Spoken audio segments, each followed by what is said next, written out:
Hello, everyone. I'm Pamela Marshall at the Wellness Radio TV and at the Wellness Radio TV podcast. Welcome to the Timbuktu Report. We have a fascinating discussion for tonight. What to do with the Negro? Dr. Rick Stevenson is going to enlighten us on that topic. Age-old question. Imagine that. Dr. Rick Stevenson, thank you so much for joining us. Hi, how are you today? I'm well. How are you doing? I'm doing well. The weather's cool, and I just started my weekend, so I'm in a good shape. I got papers to grade, but life is good. Excellent. Yeah, And I live in Florida. and the cool weather means the lizards aren't moving as much. Yeah, I kind of like this kind of weather. 65, 69. I can do that, you know. That's very good, especially Yeah. since you came from Grand Rapids. Where It seems it's like summer for you. You have no idea. Right. Do you know No, I had to don't. buy a coat because I can't find any of my overcoats, and I have to go to Grand Rapids in December. I don't know if we lost them, sold them, gave them away. I can't find. I don't have an overcoat. Well, you won't need one here, but maybe you can rent one when you go to Grand Rapids. Dr. Rick Stevenson is a professor of African American history and African American studies at the University of Florida, and he's a man of the cloth. Thank you for joining us tonight. Yeah. And as we always do, please open us with a word of prayer. Yes, Lord, we thank you so much for this platform. We thank you for another day and the health that you have given us. Thank you that our eyes can see, our ears can hear, and our mouths can communicate. And so we hope to use those instruments today to bring you glory, but to enlighten our listeners in Jesus' name. Amen. Amen. Amen. Amen. Dr. Stevenson. Yes. It's this question that we're going to talk about tonight, a question that's been pondered since the early 1800s by America, what to do with the Negro. Now, you say that this has been a question even before the Emancipation Proclamation. What was the thought process then? The problem was there were so many states that were identifying the Negro's ability to survive, to supplant, to build, to invent. And because the country was such under the impression that Africans were ignorant, it caused the Negro problem. It was only one part of that problem. And you find that as early as the 1820s, this question begins to arise. One of the largest conferences occurred June 4th, 1890. It was called the Mohawk Conference up in New York. And what's interesting about that is previous to the Mohawk Conference on the Negro, there were conferences on the Indian.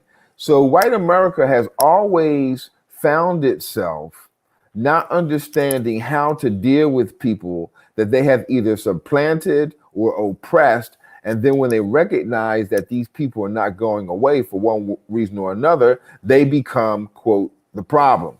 And so that's kind of what we're talking about tonight, is trying to answer the question, what is the Negro problem? But also, how pervasive is that idea still in 2021? Dr. Stevenson, as you mentioned, the Native Americans and the question about the Native American, there was actually a newspaper article that was published that said that even though the Negro will be emancipated, we will relegate the Negro to the same insignificance as the Native American. Exactly. That didn't happen. That must have been very perplexing and troubling, especially since it was said that the slave was considered a superior pet with not the same intellect scientifically of the day, the science of the day, proving that the brain was smaller based on what they did and what they thought. So you have this superior pet. And what are we going to do with this superior pet that's going to be running around our communities? Exactly. Especially when these numbers begin to increase. I mean, during the Mohawk Conference, which was in the 1890s, you know, you're going now from 250,000 to 6 million people of African descent. And many of them are intelligent, they are resourceful, they are creative, And white America has not figured out what to do. And here's the problem. Here's one of the problems. And that is Europeans tend to capture, invade, bring people into their environments, not thinking that these people will eventually rise up and either participate equally or surpass what they're already doing. It never crossed their minds that we would be the inventors that we are, that we would have the intellect that we have, because they have lied to themselves, convincing themselves and others that we were inferior. And so now there's a problem, because it's the same problem with critical race theory. You know, the argument is that critical race theories makes white people hate the country, hate each other, black people hate. That's not what critical race theory is at all. It is a second-year law theoretical framework that helps you identify primary source data. And when you start listening to the Jeffersons and the Madisons and the Lincolns and all these people who were presidents who also were racist, but we've been taught that they were not, now you have a problem. And I think that is at the heart of this idea of the Negro problem, that the truth will come out. And we have been lied to for so long that when we start really recognizing what the history actually says based on primary source data, there's no excuse. So in the 1800s, before the Emancipation Proclamation, you say that they look at the numbers. And one of the problems with the Great Migration of African Americans going north, there was a potential voting power that really would have, and before everything changed for the worse, the Jim Crow laws being implemented, there were African Americans who were being elected. And in some states more than are represented today. Sure, Blanche Kelsey, 1870, the first black senator in Mississippi, 5 years after the war's over. Hiram Revels, 1870, Mississippi, senator. We had 23, before 1896, there were 23 African Americans in the Congress, because we had such a large population of black people below the Mason-Dixon line. When they voted, they controlled the electoral box. Oh, that's why voter suppression became important. The poll tax came into existence to control the voting rights. So what's happening? There are over 30 states in the country right now who are doing the exact same thing, trying to block black people from voting. It's not a new game.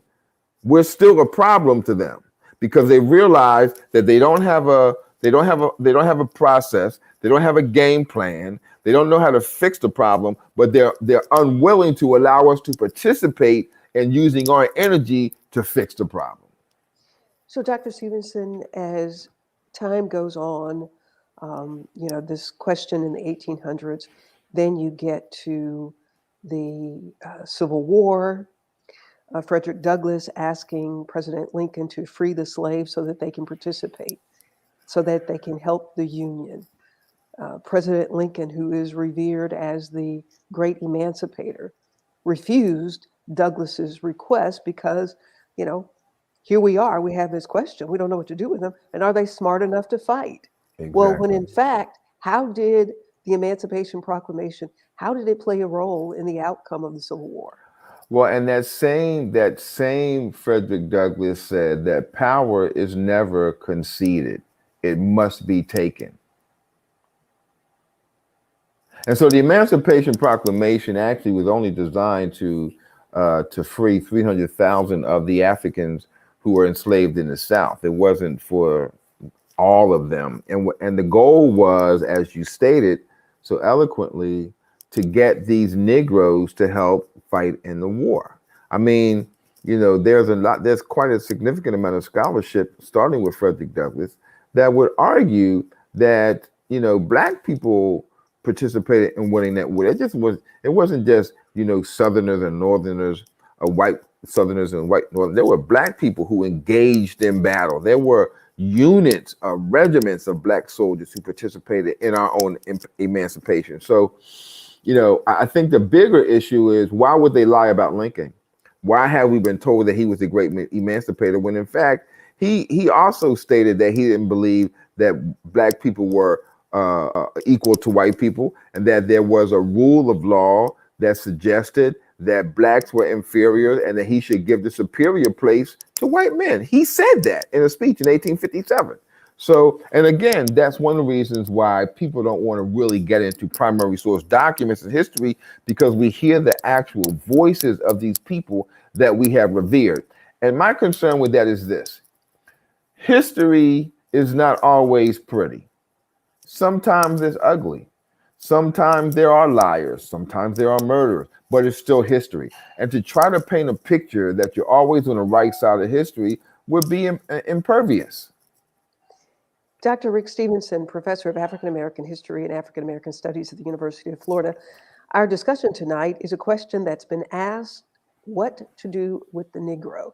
And how is that question playing out today as we still face the challenges of race relations, as we still face the challenges of injustices in our justice system, as we still face healthcare inequalities and the disproportionate number of African Americans that are dying from all diseases, including this current pandemic that we're in. Talk about how this question plays out today. Whenever you create a system that is designed to oppress, you are always going to have a problem. And if COVID hasn't done anything else, it has revealed to us how racism and white supremacy has participated in the lack of education, the lack of health care, the lack of employment, the lack of the ability to participate overall in government in black and brown communities, because once COVID hit, everything was laid bare. We found out that so many people, especially people, let's just say, for instance, in Louisiana, where they have the chemical belt down there, what's it called? I can't think of it. Cancer Alley, where they have all these chemicals, right? A significant number of those people early on died because they had pre-existing conditions. And what did they come from? They lived near factories where the chemicals were in the air. There weren't a whole bunch of white people down there. They're primarily black people. There was a pastor on radio. I remember, I'll never forget this. There was a pastor on TV who said there were 6 or 7 people in the same family who died from COVID because they all had pre-existing conditions and they lived in Cancer Alley. Right? You look at the nursing homes and how many people who were either black and brown or poor who died because they couldn't get PPE. But here's my question theologically, and I had this conversation with someone recently, and that is this: when it comes to the church, where were we? Where were the evangelists who have these healing ceremonies, the Benny Hinn's, the Jimmy Swaggart, who have these laying on of hands services? Why weren't they in the hospitals laying hands and praying for people's healing? If they really had the gift, that would have been a good time to demonstrate it. So we've been screwed all around. We've been screwed economically, spiritually, theologically, and now they're trying to do it historically by squelching our ability as scholars to tell the truth. Our discussion tonight is what to do with the Negro. I will tell you, Dr. Stevenson, in my work in transportation, economic development, and public health, and as a member of the media, there have been so many times that I've been in meetings where they're talking about offering aid and assistance, and somebody inevitably will say this: well, we don't know what they want. Have you ever heard anybody say that? Absolutely. What do Black people want? Exactly. Which there is a huge editorial in that. that you want to know what Black people want as opposed to what you want? Well, I'm trying to pull up a document right now. As you're pulling that up, I think that Okay. it speaks to the fact that there's still that thought process that we have our superior pets running around. They're not smart enough to think for themselves, and we just don't know what they want. Yeah, And I remember being in one meeting where somebody said, "We want the same thing that you want." exactly. Have you have you ever heard of the Black Panther Party Of for course. self-defense? I was being facetious. Okay. I'm gonna tell you what Black people want. You ready? Hmm. In 1966, Huey P. Newton, Dr. Huey P. Newton, because you know he earned a PhD, and Bobby Seale told America what they wanted. They said, one, we want freedom. We want the power to determine the destiny of the Black community. Two, we want full employment for our people. Three, we want an end to the robbery by the capitalists in our Black communities. We believe that the racist government has robbed us, and now we are demanding the overdue debt of 40 acres and a mule. Four, we want decent housing fit for sheltering human beings. Five, we want education for our people that exposes the true nature of this decadent American society. Six, we want all Black men to be exempt from military service. Seven, we want an immediate end to police brutality and the murder of people. That's what we want. And what Now, year this was was that? Does that show? 1966. And asking for the end of police brutality, and we're still saying that. I stopped there for a reason. There's two more behind that, but you get my point. It's not that what we want is, like you just said, what everyone else wants. We want our kids to grow up in safe neighborhoods. We want a good education. We want health care. We want access to employment. We spend all of this money going to these universities to get degrees, but then if we apply for a job and our name happens to be Shaniqua, we're probably not going to get it, whether we have a PhD or not. Right. And if that continues to be the challenge, where's the solution? How do we start working toward a solution? We're in 2021, and the things that you listed that were written as what Black people want is still a longing. I think there's a couple of ways of answering that question. The first is we have to recognize how much capital Black people have. Do you know we spend millions of dollars on Hennessy, Jack Daniels, Jim Beam, buying bottles? Imagine what would happen if we took that liquor money and invested it in our own communities. Don't You, forget hair. oh, I didn't get. I'm en route. I'm on my way. Okay. I, was, I was talking And to this is mine, by the way. Likewise, I was talking to one of my students today, and I was asking my class. I'm teaching a course called "The Key Issues in Black Atlantic Thought," and one of the key issues is appearance. Right? How do we, as Black people, live up to European standards of beauty? And so I asked them, what happened with all these eyelashes? Why are so many people over the past year or two wearing eyelashes? And one of my students said, well, I actually do that. I attach them, sell them, etc. I said, what's the deal? I mean, Black women don't need those long eyelashes to be beautiful. And she said to me, well, it's just one of my ways of self-expression. I said, okay, but why is it that we're constantly allowing someone else to determine how we self-express our own beauty, right? Why is it that instead of wearing natural hair, we're spending $200 or $300 on weaves, putting glue in our hair that damages our scalp, that can possibly cause cancer? Why is it cancer? Why is it that we put lye in our hair to straighten it that causes ovarian cancer in Black women? Why is it that, we're on these diets trying to get these size 4 bodies? Black women aren't built like that. So there are so many other things that we are constantly, I think, we're constantly allowing Europeans to suggest that this is the way to go, and we buy into it. And I don't think it's necessary. If we spent that money in our own communities, we could change the narrative.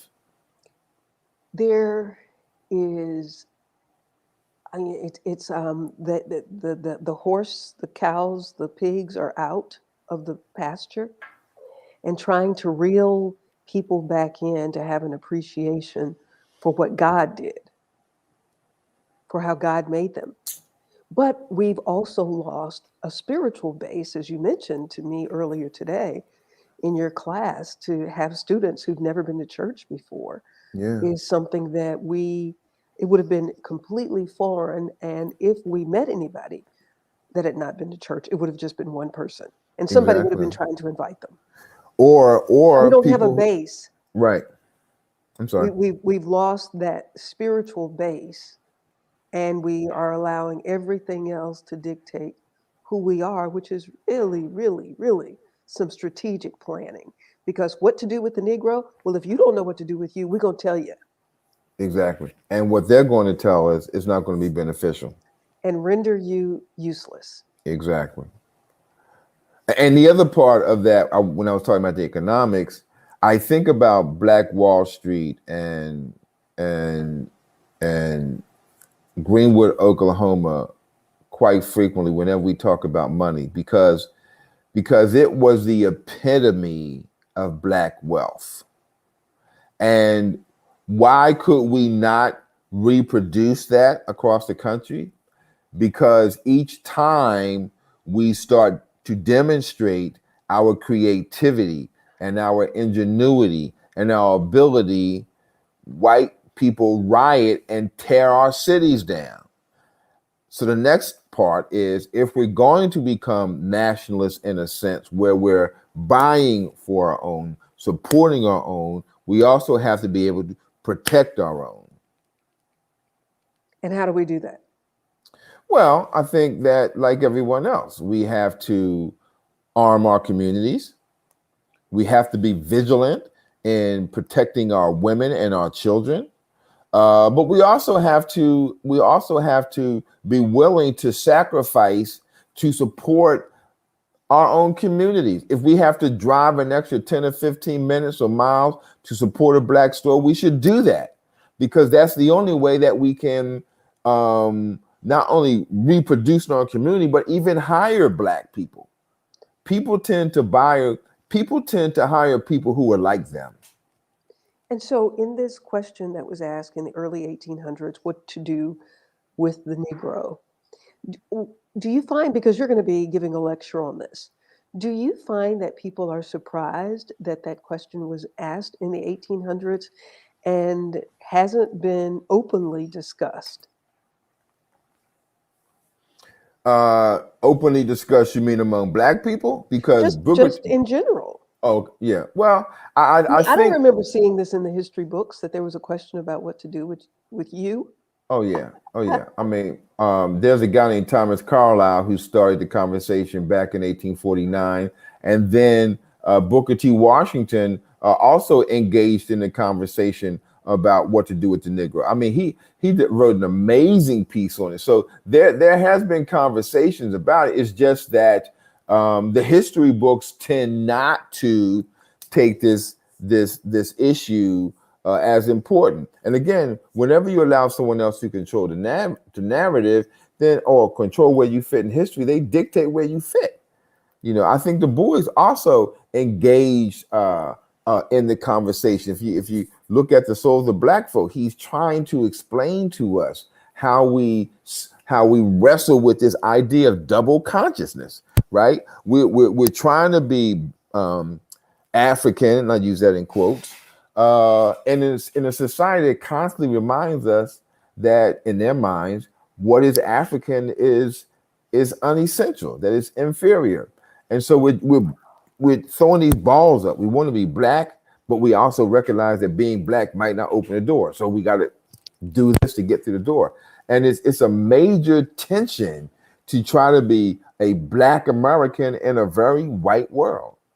Well, and so those who feel like they need to make the adjustments to get through the door, there's also the group that is being made to look insignificant so that they're not even candidates to come up on the porch. Sure, sure. And that's the looks that you're talking about, because how many people with those lashes will be in the Senate? Dr. Royal Colbert has interesting comments about what we're looking like, and the Asians who are making so much money on African Americans, millions and millions, and we don't even see that. We don't even see how the people who are making money on us and You making know, fun of us while they're making money on us. exactly. We don't know the language. We go there to get nails done and all that stuff, and it's unfortunate. And I don't really, we have these shows and we continue to talk about educating, enlightening, and inspiring, and I feel like that's where we have to start. But there's got to be some more help. The discussion about the girls walking around with these head rags on, looking like what we worked really hard not to look like, mammies. You would be offended if somebody called you that, yet you go out and you look way inappropriate to be in public. When you look at, I was looking at the students at the Aquin Jones Museum and how well dressed they were in 1927. When they didn't have much, yet they Yeah, were dressed well going to school. And yeah. today, what we do have, we spend it on the things that make us look the worst and look insignificant. If you want to know what to do with the Negro, teach them how to be insignificant, is what it looks like is happening. Yeah, it's interesting. In one of my classes this morning, I was talking about Melvin Tolson. He was a graduate of Lincoln University, scholar. Lincoln University in Pennsylvania was the first it was the first African American dedicated higher educational institution in the world. Mhm. Melvin Tolson graduated from there. You may have seen the movie The Great Debaters, Mhm. and Denzel Washington plays Melvin Tolson, and he creates the debating team that for 10 years held the championship. I showed that video today to my students, portions of it in my class, and I asked them what did they see. And none of them recognized that the men had on suits and the women had on dresses.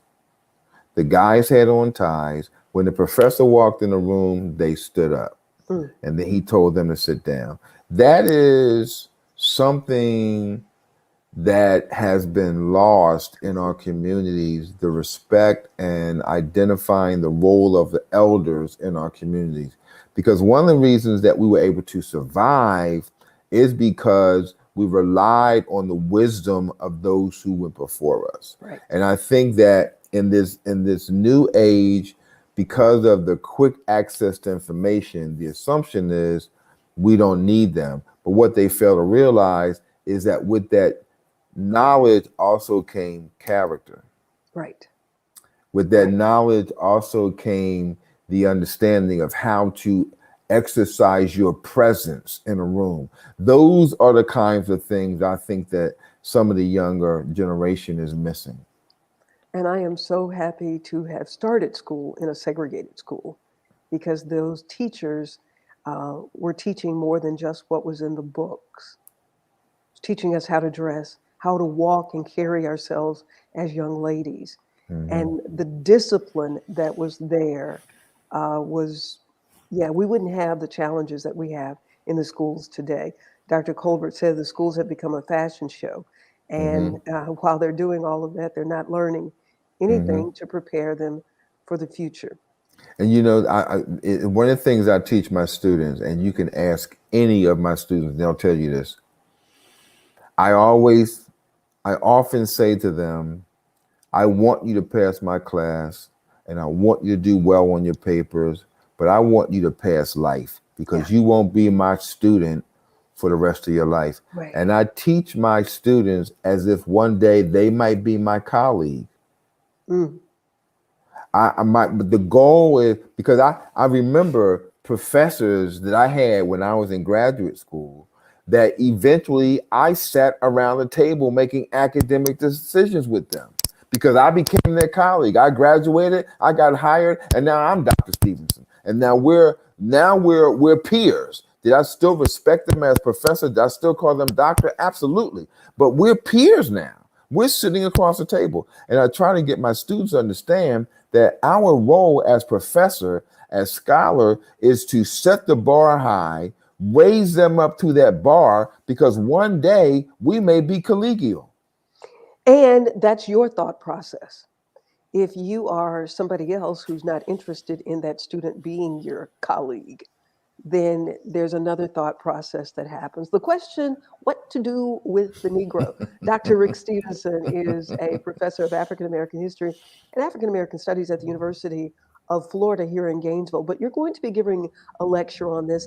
In the final minutes that we have left, what is it that you want people to get by talking about this question? One is that Black people in America will always be a problem until white America recognizes the need for equality across racial, cultural, and gender lines. Two, the Negro problem will always exist as long as history is only written from one perspective. You had I think you had this proverb that you share. The one I normally share is, as long as the lion doesn't write the books, the hunter will always have the better story. But you said one that was a little bit more apropos. And the point is that whenever someone else controls the narrative, they dictate where you fit. And I think that what I'm hoping to get across is the solution to the Negro problem is equality, access, exposure, the willingness to say, hey, you know what? I made a mistake. I dropped the ball. We didn't do all we were supposed to. Let's sit at the table and figure out how to solve this problem. Dr. Rick Stevenson, thank you so much for sharing, as you do each time we come together, what to do with the Negro. And as I talk to people from other countries, it's not just a problem with Black and white Americans, it's a problem with people who come to America who have been fed such negative things Mm-hmm. about the group of people who built this country. Not Mm-hmm. only did the African American help to build this country, but they Mm-hmm. opened the doors for other minorities to come to this country, yet they also look down on Yeah. the African American. So, what to do with the Negro? I know that that's going to be a powerful lecture. This has been quite informative tonight, and I really, really appreciate what you're doing. That is Monday night. That's Monday night. It will be Zoomed with the University of Wyoming. I can post a link. Please do I'll post a link in the and chat. let you. And then that's the 15th.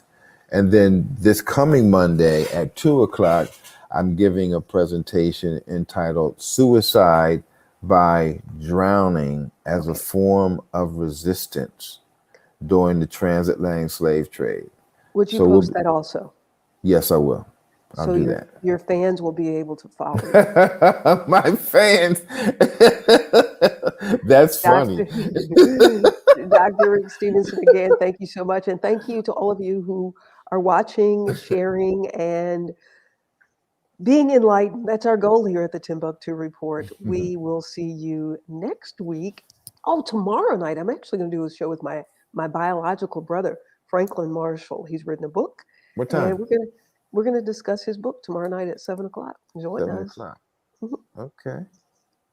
You got it. Until then, I'm Pamela Marshall for the entire team of the Timbuktu Report. Thank you so much for joining us.